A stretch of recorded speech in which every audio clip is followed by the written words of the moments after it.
एक जगह हम सफर कर रहे थे, बड़ा लंबा सफर था, भोजन का समय था, हमने अपनी तरफ से खबर कराई कि भैया हम आपके यहाँ रुकते हुए जाएंगे, प्रसाद पाते। ठीक है। वो इतनी ज्यादा जोश में आ गए कि प्रसाद पाने के चक्कर में पूरा मोहल्ला उन्होंने नोट दिया। हम कहे हम पे टाइम कम है, नहीं।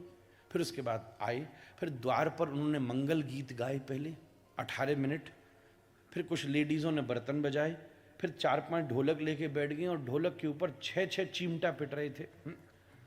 फिर उसके बाद हमसे कहा महाराज जी अब आप बैठिए। हम बार बार इशारा कर रहे हैं यार हमें आगे जाना, वो भयंकर भूख लगी इसलिए तो मैं आया हूँ। बोले नहीं अभी आप बैठिए महाराज। मैंने कहा अंदर चल, ना बैठिए तो सही, इतने मोहल्ले वाले लोग आए। फिर उसके बाद में 150 लोगों ने हमारे माथे पर तिलक लगाया। आपको पता है अंदर से कोई आशीर्वाद नहीं निकल रहा था। फिर उसके बाद पता है वो भूल गए कि माला तो पहनाई ही नहीं हमने। फिर उसके बाद उनने 50 माला बुलाई थी, फिर वो इस डर में चले गए कि अगर 100 को माला नहीं दी तो वो तो हमारे खा जाएंगे बाद में। फिर उन्होंने रामू को बाजार दौड़ाया जो 100 माला और लेकर के आया। फिर उसके बाद 150 माला हमारे गर्दन पर पड़ी। फिर हमने उठा के उनको माला दोबारा लौटाई। फिर बोले महाराज घर में संत आए, आरती तो करनी चाहिए।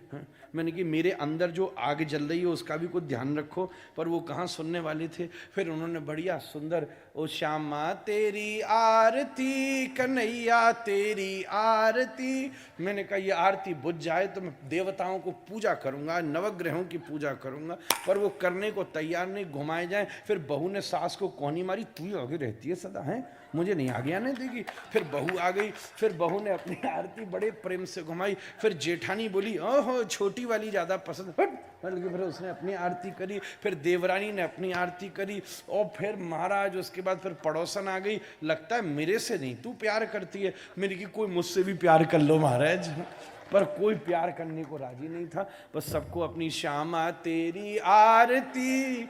महाराज बड़े घंटों में आरती हुई। फिर पता चला आरती सब लेंगे भी। मैंने कहा मुझे भी दे दो।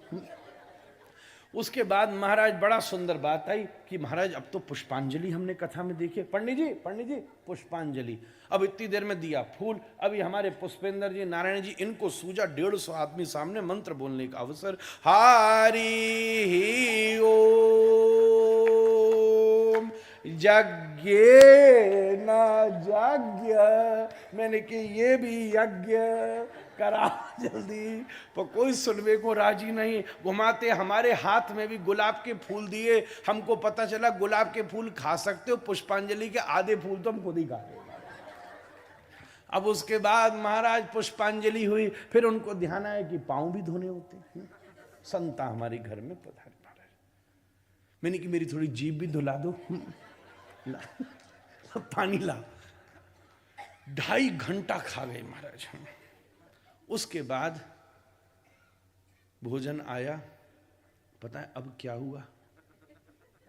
पता है क्या हुआ?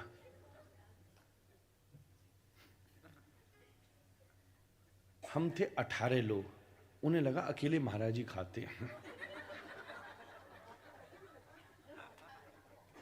मैंने कि इसी समय उठो और चलो यहां से, इससे ज्यादा हो गया तो मैं हाथ में पानी लेकर श्राप ही दे दूंगा कहीं।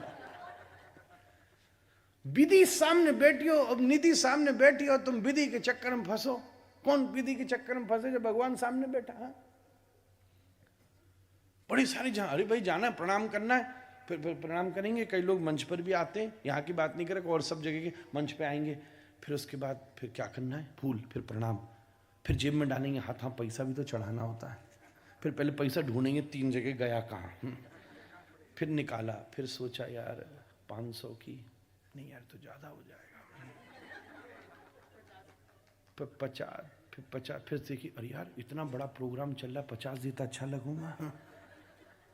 इतनी गणित बिठाई उन्होंने कि दर्शन तो कर ही नहीं, प्रणाम तो कर ही नहीं पाया, जेब में डोलता रहा।